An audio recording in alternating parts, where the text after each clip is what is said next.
Welcome back to the deep dive. Today we're jumping right into the vineyard with Kesser and Steen. They've got this challenge from Oma and Tante Grön, right? Yeah, a really practical one. Figure out which grapes are truly ready for harvest. Exactly. It's about getting past that basic idea of, oh, it's purple, it must be good to go. Well, Steen twigged pretty fast that just, tasting a couple of berries here and there isn't going to cut it, especially with Oma wanting them to be quite selective. Prune off the ones that won't make it to full ripeness, that whole Wow. feeding the pigs idea. Right. So our mission today really is to get beyond the anecdotes, the folklore, and find the solid data-driven way to make that call. We need a shortcut to what's actually happening chemically inside that grape berry. Okay, let's unpack this then. We're essentially trying to show that just looking at color and having a quick taste, definitely not enough for deciding when to harvest. Not for quality winemaking, no. We need to figure out the real indicators, the signs of what's called physiological maturity, and understand, like, what's actually changing inside the grape during that final stretch. Exactly. And it's much more complex than just getting sweeter. You're aiming for this intricate balance of flavors, high sugar, yes, but also the right kind of acidity, the right structure. So yeah, you got to look deeper than the skin. So if they can't just trust the color, what are the first things Kesser and Steen should be looking at? You know, the low-tech checks before they even break out the lab gear. Well, you start with the obvious visual cues, the color change, veracin, that's the big one kicking things off. But then you look at the cluster itself. Is the little stem attaching the berry, the petiole, is that changing color? Starting to lignify, get a bit woody. Okay. And, crucially, how easily does the grape come away from the bunch? If you have to really tug at it, it's probably not ready. It should loosen up naturally. You mentioned seeds earlier or kernels. Why are they so important even before we start measuring sugar levels? Ah, the kernels. Well, from the vine's perspective, they're the whole point, right? Yeah. Reproducing. Yeah. Before the grape is truly mature, the seeds inside are usually light green, soft.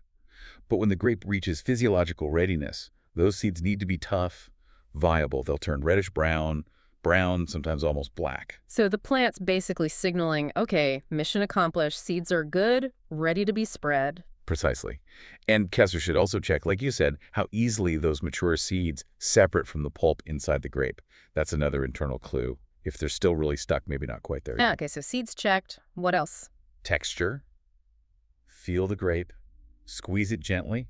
Is the pulp in the middle soft, almost like a gummy bear consistency? Yeah. Or is it still quite firm, a bit Yeah. crunchy? You want that softness. Right. And then a simple test, especially for red grapes, crush one between your fingers. Does the color really stain your skin? That deep staining tells you about the anthocyanin development, the color compounds. You want good color concentration. Good point. And maybe worth just quickly contrasting these wine grapes where we want all this complex flavor development with, say, the grapes you just buy to eat. Oh, absolutely. Big difference. Those table grapes you get in the supermarket. They're often bred specifically to be seedless, maybe for extra crispness, or just to travel well and last long on the shelf. Different goals entirely. Totally different. Winemaking grapes, you're pushing for maximum flavor precursors, high sugar for fermentation, and this specific balance of acids that gives the wine structure and longevity. That only comes from full physiological maturity on the vine. Okay, so we've got the visual and physical checks. Let's switch gears to the engine driving all this change. How does the plant actually do this? We have to talk about veraison, right? That's the big turning point. Veraison, yeah. It's French for churning around or onset of ripening. It's this critical switch. Before veraison, the grape is basically in growth mode. It's small, hard, green, very low in sugar, and packed with organic acids. Mainly malic and tartaric acid. Exactly. Those two are dominant. And that high acidity, combined with the hardness and green flavors, acts like a chemical shield. Ah, like a deterrent. Precisely. It puts animals off eating the berries before the seeds inside are actually mature and ready to be dispersed. It's a defense mechanism. Smart. So the plant's protecting its investment until the seeds are viable. You got it. Then at veracin, the whole strategy flips. Suddenly, the vine starts actively pumping sugars, glucose and fructose, into the berries. Where does the sugar come from? From the leaves, through photosynthesis, it's transported down to the grapes via the phloem. You can sort of think of the phloem as the vine's supply line, like an umbilical cord feeding the berries. And the sugar levels really jump then. Dramatically. From maybe 2–3% before veracin, up to 20%, 22%, even higher by harvest. massive increase. Okay, so sugar floods in. What's happening to those acids that were acting as the shield? Do they just get diluted as the berry swells with water and sugar? Partially, yes. Especially tartaric acid, that's the more stable one, often called the freshness acid. Its concentration goes down mainly because the berry is getting bigger, so it's diluted. But not malic acid. Malic acid is different. The vine actually uses it. Malic acid is metabolized through respiration. Think of the Krebs cycle from biology class. The grape literally burns the malic acid for energy. Huh. It uses its own defense acid as fuel. Yeah, especially when it's warm. Higher temperatures speed up respiration, so malic acid levels can drop quite quickly in hot weather. It's sometimes called the defense acid or the plant's fuel storage. Okay, so if Kesser and Steen have a really warm ripening season, they should anticipate lower malic acid in the grapes, which would make the wine taste softer, right? Yeah. Even before thinking about the sugar. Exactly right. That heat accelerates the malic acid breakdown. So you've got sugar rushing in, malic acid being burned off, tartaric acid getting diluted. The whole acid-sugar balance shifts rapidly. And other things are happening too. Oh, yeah. The cell walls in the grape skin and pulp become more elastic, making the berry softer. Bitterness decreases as tannins link together, becoming less harsh. And crucially, this is when all those important flavor and aroma precursors compounds like terpenes and norsoprenoids really start developing. So the logic is, seeds are ready, time to make the fruit delicious and attractive for dispersal. That's the biological imperative. Now this leads us to something absolutely critical for Kesser and Steen's harvest decision, isn't it? Grapes are not climacteric fruits. A critically important point, yes. Unlike, say, an apple or a banana or a tomato, grapes produce very little ethylene gas, which is the hormone that triggers ripening after picking in climacteric fruits. So what does that mean practically? It means the moment you cut that cluster off the vine, the sugar supply from the phloem stops. Dead stop. Sugar accumulation ceases. The grape will not get any sweeter or significantly more ripe after harvest. Wow, so they have to get it right on the vine. There's no fixing it later by letting them sit around? None whatsoever. The timing of that snip is absolutely non-negotiable for achieving the desired sugar level and flavor profile. Okay, that makes the measurements absolutely vital then. What are the core numbers, the hard data, they need to get in their garage lab to confirm the chemistry is right? Right, the chemical reality check. They need three key things: sugar concentration, total titratable acidity, often just called TA, and pH. How do they measure sugar? Usually with a refractometer, which gives a reading in oscills here, or degrees in other parts of the world. It's basically measuring the density of the juice, which correlates very closely to sugar content. And TA, total titratable acid. That involves titrating the juice with a base solution, usually sodium hydroxide, to measure the total amount of acid present that can react. It tells you the overall acid quantity. And pH, which is different from TA. Very different, yes. pH measures the strength of the acid, specifically the concentration of free hydrogen ions. TA is the total quantity. pH is the active acidity. Now, here's where it gets kind of counterintuitive sometimes, isn't it? Most people think, well, as the grape ripens, acid goes down, so pH goes up. Simple inverse relationship. You'd think so, wouldn't you? But often, the pH rises much faster, or more significantly than the total acid actually drops. Why does that happen? That seems weird. It does seem weird, but there's a fascinating chemical reason. Potassium, or kalium, Co. Potassium, like from the soil. Exactly. During ripening, the vine isn't just pumping sugar into the berry. It's also actively transporting potassium ions, Co, into the cells. Why does it do that? Primarily to manage osmotic pressure. As sugar concentration increases, the vine needs to draw water into the berry to keep it juicy and turgid, and potassium helps regulate that water movement. Okay, so potassium comes in for juiciness, but how does that affect the pH? Here's the clever bit. Potassium ions, Ka, carry a positive charge. The main acid in grapes, tartaric acid, can release hydrogen ions, which make things acidic. But the remaining part of the tartaric acid molecule, tartrate, has negative charges. So the positive Ka ions bind with the negative tartrate. Ah, they pair up. They form a salt, potassium bitartrate, often called cream of tartar. Right, I've heard of that. So the tartaric acid is still there in the grape, contributing to the total acid measurement, the TA. But a chunk of it is now bound up with potassium as a salt. And that salt is less acidic than the free acid. Much less acidic, it acts as a buffer. Since pH measures only the free hydrogen ions floating around, when potassium locks up some of the acid potential, there are fewer free H ions. So the pH reading goes up, meaning it becomes less acidic, even if the total amount of acid hasn't dropped quite as much. Wow.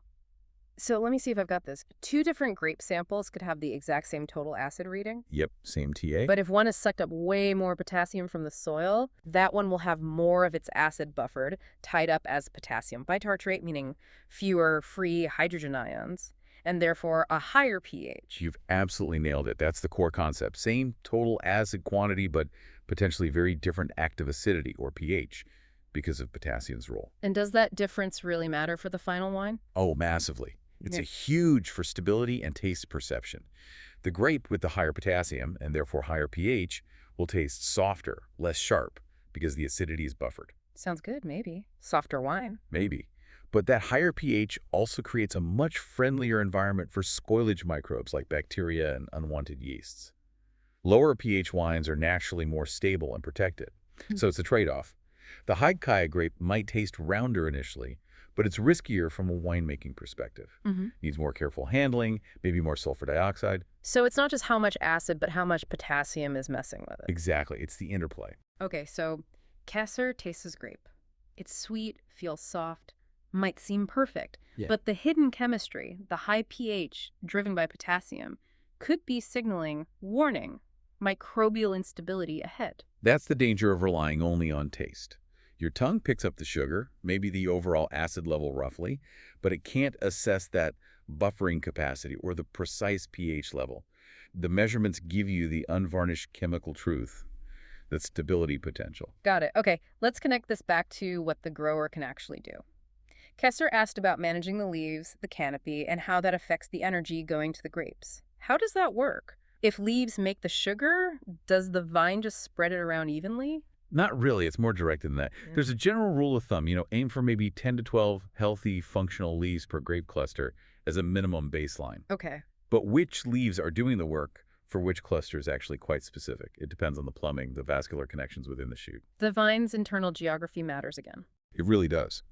Generally, the leaves located above a particular grape cluster on the same shoot are the primary source of sugar for that specific cluster, especially the closest 5 to 7 leaves directly above it. They're like its dedicated power supply. And the leaves below the cluster, where does their sugar go? Those lower leaves tend to export their sugars downwards, feeding the main trunk and, importantly, the roots. That's about building up reserves for winter survival and for next year's growth. Ah, so managing leaves isn't just about this year's grapes, it's about the long-term health and reserves of the vine, too. Absolutely.